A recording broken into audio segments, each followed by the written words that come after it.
Russia's invasion of Ukraine is certainly being felt around the world in various ways. Later we'll see some of the efforts being made here in Burlington for the Ukrainian refugees.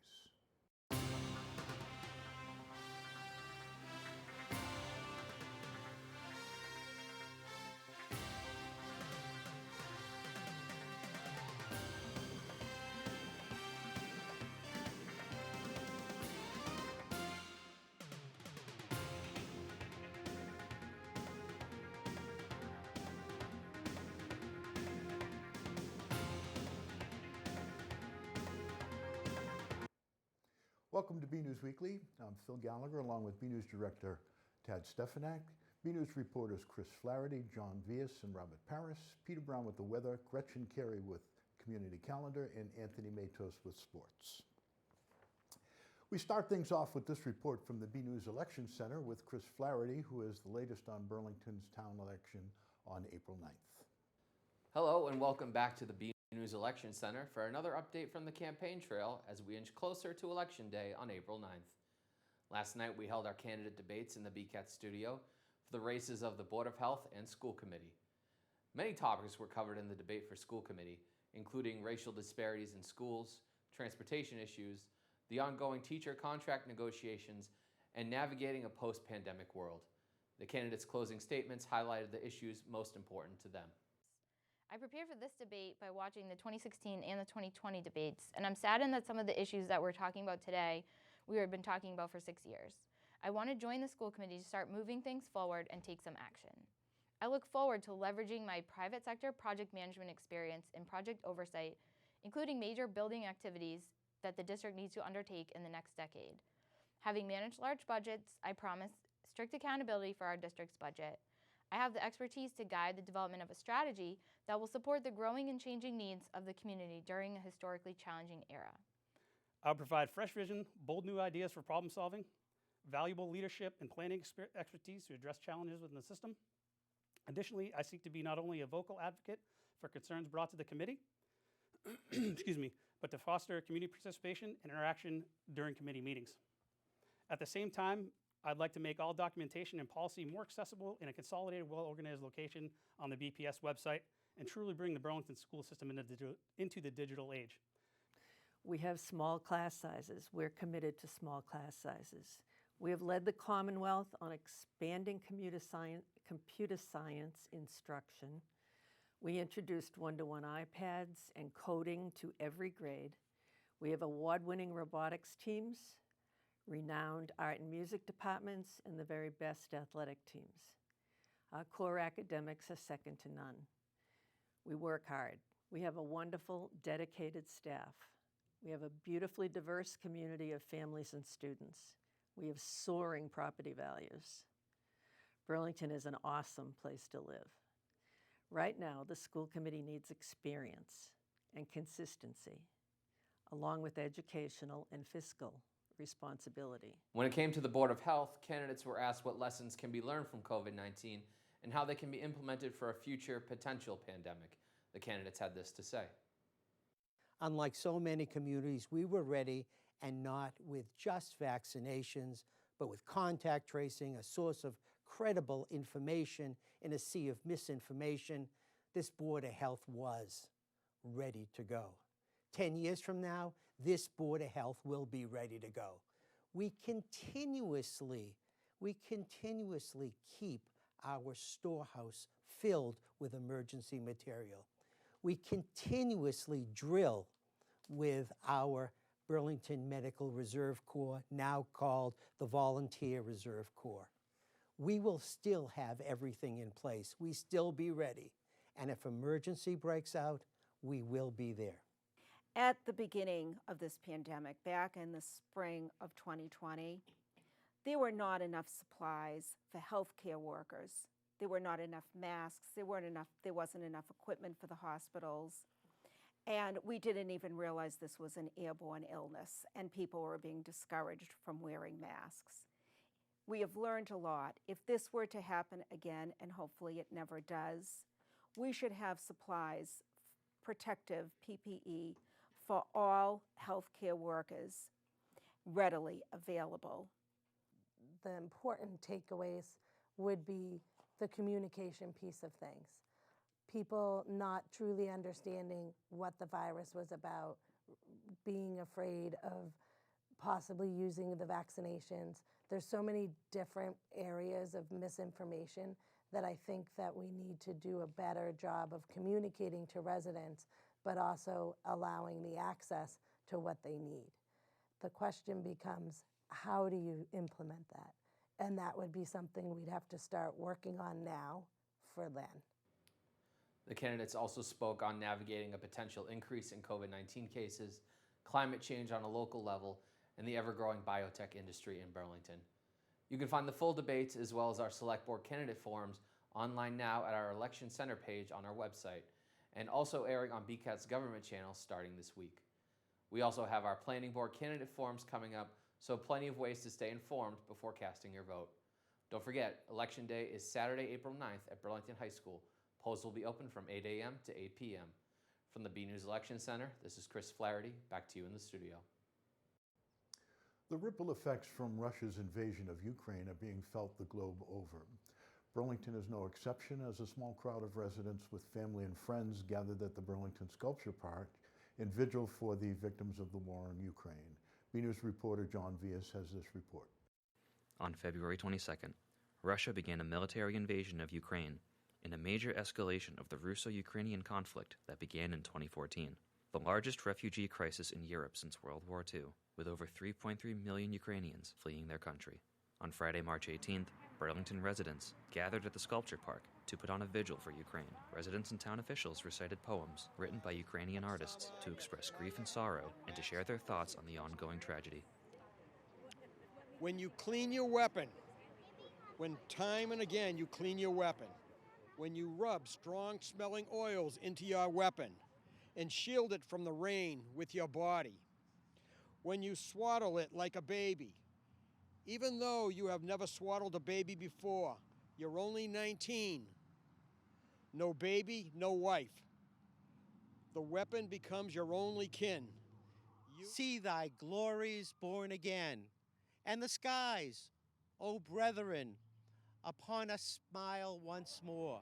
As in springtime melts the snow, so shall melt away the foe, and we shall be masters in our own home.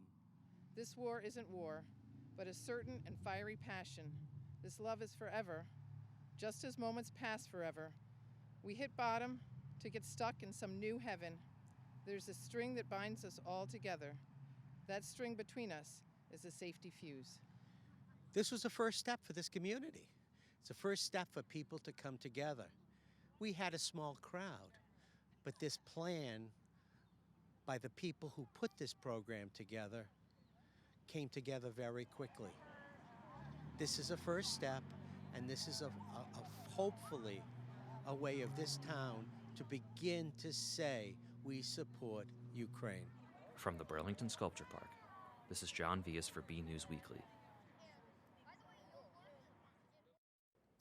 Burlington's efforts to help displaced Ukrainians is being seen throughout Burlington. Temple Shalom Emeth recently held a supply drive for Ukrainian refugees. BNews reporter Tad Stefanak visited the temple. People around the world are doing what they can for the people of Ukraine. In honor of the holiday of Purim, which is a holiday that Jews celebrate, remembering how the evil Haman in ancient times tried to annihilate the Jewish people, but how the Queen Esther and her uncle Mordechai saved the Jewish people. Part of the traditions of the Purim holiday is to give food to the poor and to reach out our hands to the needy and to remember the oppressed. And so it was the perfect opportunity for us as a congregation to have a food and supplies drive for people in Ukraine. And we connected with a group called New Day, which has somebody in town, Tom Tran, who oversees the local collections for New Day. He sent me a list of the goods and supplies which are most desperately needed by Ukrainian refugees. Whenever you hear the name Haman, the evil guy in the story who tried to annihilate the Jews, you're supposed to twirl your groggers to blot out his evil name. So this year when we said the name Heyman, everybody twirled their groggers, and I told people to say poo poo Putin. Interfaith Clergy Association is also going to be holding a vigil for peace and healing at the Burlington High School auditorium on Tuesday, March 29th at 7 p.m., and I hope everybody can come to that. And it will be a time when people of different faith traditions can just get together and hope, or from no faith tradition can come together to just express our hope for peace, that this will end soon. From Temple Shalom Ameth, I'm B News reporter Tad Stefanak. Burlington High School has always been a great representative to the state of Massachusetts Distributive Education Clubs of America, or DECA. After a couple of years of virtual sessions and competition, the BHS DECA Club now means business and is on their way to the International Career Development Conference in Atlanta, Georgia. 65 BHS students competed in the DECA State Career Development Conference in Boston and not only displayed outstanding acumen in business practices, but took first place in several competitions. At the international conference, BHS students will compete against teams from Canada, China, Spain, and Guam. All of us here at BCAT wish the BHS DECA Club the best of luck at their endeavor in Atlanta next month. And if these BHS students keep going the way they are, we might someday be working for them. Elsewhere at Burlington High School, senior and poet laureate Bella Gill made BHS history at the 2022 Poetry Out Loud State Finals.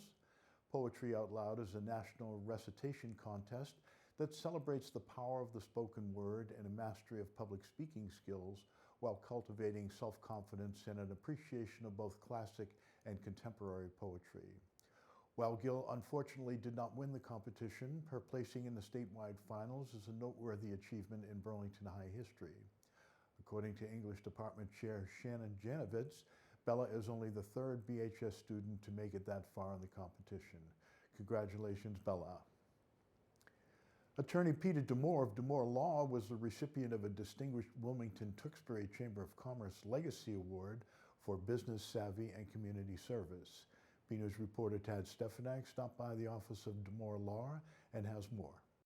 Peter, I know you know what's happening. This week, local attorney Peter Demore Jr. was honored by the Wilmington-Tewksbury Chamber of Commerce with the Carmine Cunningham Business Legacy Award for his business acumen and service in our communities. Congratulations. We do a lot with Wilmington, Tewksbury, and also in Burlington, where my office is here, Cambridge Street. And it's a big part of what we do. We're a part of the Burlington Chamber as well. I've been here in Burlington for over 20 years, and it's an honor to be a part of this community. And I love working with all the people in town, all the small businesses.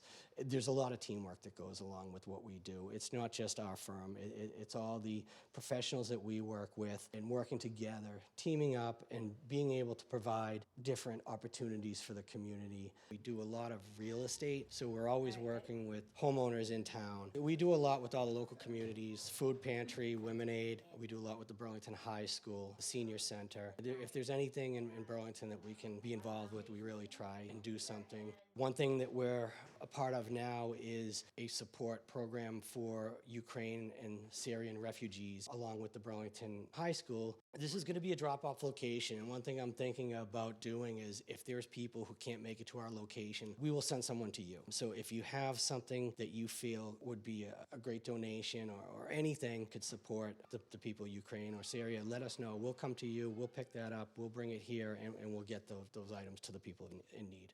Congratulations to attorney Peter Demore Jr. All right. on his Carmine Cunningham Business Legacy Award. From the offices of Demore Law, I'm B News reporter Tad Stefanak. This Sunday will mark the 94th Annual Academy Awards ceremony. As always, our B News entertainment reporter Chris Flaherty is here to share his insights on the big categories with predictions and some potential surprises on Oscar night. Hey everyone, BNews entertainment reporter Chris Flaherty here, and welcome to our 2022 Oscar preview. The 94th Annual Academy Awards air this Sunday, March 22nd, and we have a rundown of what to expect from the biggest night in Hollywood. A total of 10 films were nominated for Best Picture this year, and Netflix's The Power of the Dog was the early frontrunner to win.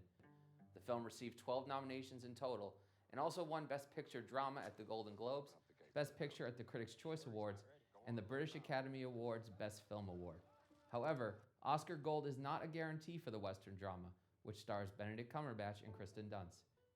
Apple TV Plus's feel-good family drama Coda recently took home top honors at the Producer Guild Awards and the Outstanding Cast Award at the Screen Actors Guild Awards. Many previous films that have won these awards have gone on to win Best Picture, so Coda has a good chance of winning over Power of the Dog. What probably is a guarantee for Power of the Dog is Jane Campion will walk home with the award for Best Director. Campion has been on a hot streak this awards season, winning Best Director at the Directors Guild, the Golden Globes, the Critics' Choice, and the BAFTAs. Campion is set to be only the third woman to win the award for Best Director, following Catherine Bigelow for The Hurt Locker in 2010, and last year with Chloe Zhao for Nomadland. Will Smith is also certain to win his first Oscar for his lead role in King Richard, portraying the father of Venus and Serena Williams. This is only Smith's third nomination, and many believe this Sunday could be a long overdue victory for the actor. Smith cleaned up this award season, taking top honors at the Golden Globes, the Critics' Choice, the Screen Actors Guild, and the BAFTAs. Jessica Chastain could also receive her first Oscar for playing real-life televangelist Tammy Faye Baker in The Eyes of Tammy Faye. This is also Chastain's third nomination, and she's won the Critics' Choice and Screen Actors Guild Award this year for her respective category. In the category of Supporting Actress, we have another clear frontrunner with Ariana DeBose in the role of Anita in Steven Spielberg's remake of West Side Story. DeBose has won in every major award ceremony this season, and this is also her first nomination. As far as Supporting Actor, Coda's Troy Kutzer could also be receiving his first Oscar off his first nomination. Kutzer has won Best Supporting Actor at every ceremony this season, with the exception of the Golden Globes, which gave it to Cody Smith-McPhee from Power of the Dog. Kutzer is also only the second hearing-impaired actor to be nominated for an Oscar. Ironically enough, the first was his Coda co-star, Marlee Matlin, who won in 1987 for her role in Children of a Lesser God. Finally, a personal favorite category of mine, Best Animated Feature. While Disney's smash hit Encanto could be bringing home Oscar gold once again for The House of Mouse, Netflix's The Mitchells vs. the Machines could take it away from them. While Encanto won at the Golden Globes, BAFTA, and Producers Guild, The Mitchells won at the Critics' Choice and won Best Animated Feature at the Annie Awards this year, which is the Oscar equivalent for animated films. Of course, these are just predictions, and no one is guaranteed a winner. Expect the unexpected. See last year's Best Lead Actor category with Chadwick Boseman and Anthony Hopkins, and the big La La Land Moonlight mix-up 5 years ago. Once again, the 94th Annual Academy Awards are this Sunday, March 22nd, starting at 8 p.m. on ABC, and hosted by Regina Hall, Amy Schumer, and Wanda Sykes. This has been your BNews Oscar preview.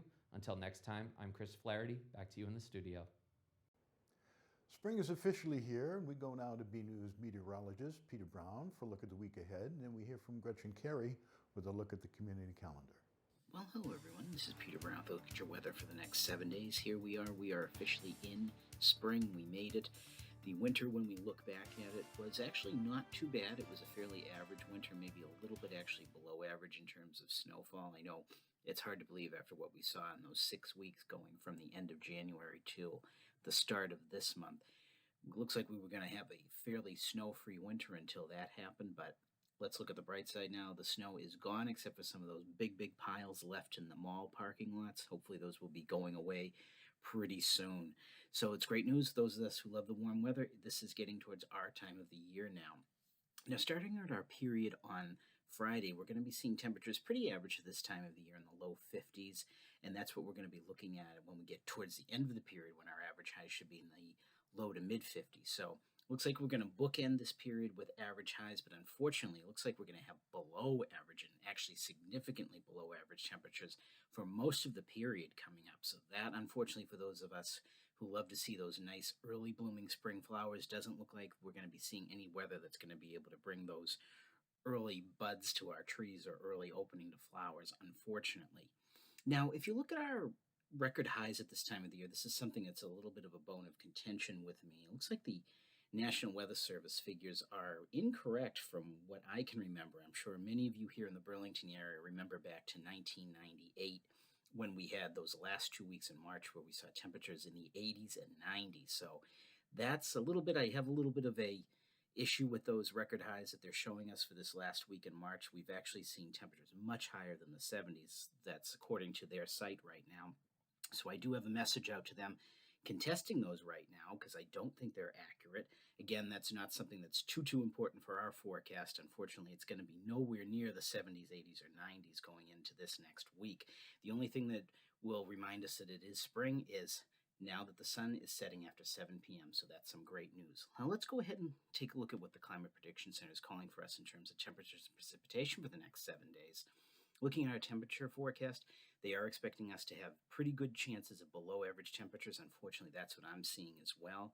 As we look at our precipitation chances, probably pretty much average, and that's pretty much what I'm seeing too. So nothing big in terms of rain or snow, so that's some great news. So as we go ahead, let's take a look at those 7 days of weather coming up here in the Burlington area. And again, starting out on Friday, this is probably going to be one of our warmest days of the period with highs in the low 50s. We're going to be trying to push out some showers left over from a fairly strong storm with lots of rain that came through here on Thursday night. So we have to keep an eye on that. Looks like it's going to be kind of dreary out there. Then the sun is going to come out for the weekend, but we're going to have to keep an eye to the sky for maybe some scattered rain showers, maybe mixed with flurries, as we have a really, really cold air mass moving into the area. And again, that is definitely reflected Monday and Tuesday, where we're going to have highs only in the upper 30s, I think, and lows down in the teens in the morning. So you're definitely going to have to bundle up. Winter is back. And as we round out our period, getting towards the end of the period, we're going to see our temperatures try to spike up into the 40s again, and then back up into the low 50s as we get in towards Thursday before we see the chances of rain come in here to start out April. But unfortunately, it looks like winter is really going to be having its feel staying around here in the Burlington area. So everyone, get out there, enjoy the weather, and have a great week.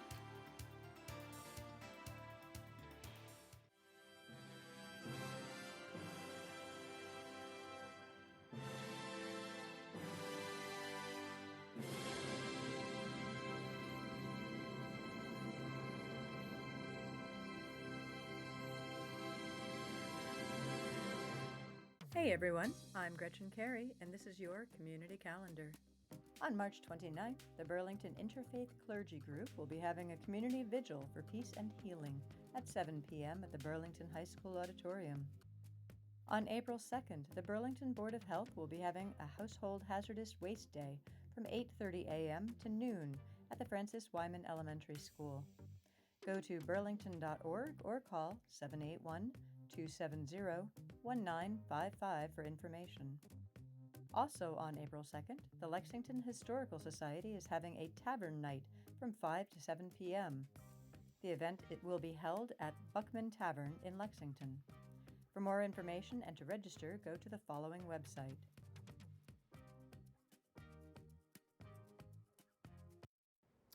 The Burlington High School sports teams are gearing up for the spring season. BNEWS sports reporter Robert Paris spoke with some of the coaches and athletes as they prepare for competition. It's time to get back to the grind. Spring sports have returned to its complete normal seasons right here at BHS. Track, lacrosse, tennis, softball, baseball, and the newest, boys volleyball. We went around to a couple of the teams during practices and found out what they're excited about this year. We are very happy to be going back to somewhat of a normalcy with our schedule. We have a big group of juniors that are now seniors back for us, so we're super excited. We have great leadership on our team, and we're really looking forward to it. It's awesome. So I think the seniors in this team right now, the last normal season we had was actually their freshman year. So it's crazy how 2 years ago the season got wiped out. Last year was a modified season, so I'm thrilled to be back out here for normal season with no restrictions at all. We're really excited to be back to our regular schedule. We now have, our full 20 regular season schedule. The girls are ready. They are fired up. They are ready. Coaches are ready. I believe this is going to be a very good year for us. We're going to have a far more traditional season than we've had the last 2 years. So I think everyone is excited to do things the way that we used to, not because that's the way we used to do, but rather because it feels like we're getting back. As the modified seasons took a toll on last year's extracurricular activities, seniors this year cannot wait for the start of games as they are back to an action-packed schedule ahead. It's really nice to be back, especially with last year. With COVID and masks, we only got to play one half of our league, so it's going to be nice to play all the teams again and get that extra playing time again this year. This is the first normal season since our freshman year. With COVID, we missed a whole season actually. Coming back out here, getting back out here without masks, without mandates, I feel like we can actually get a normal season going. And I feel like we're going to be really good this season. I'm definitely so excited for this year just because last year we did have a shortened season, but this year I'm definitely really excited just to have a full 3-month season basically, especially since we have a lot of new girls trying out and just going out for the team, so I'm really excited. Looking forward to obviously the games, the pre-game experience with the music and stuff. Definitely team dinners, just team bonding experiences, and yeah, just being with the boys. I'm Robert Paris for BNEWS Sports.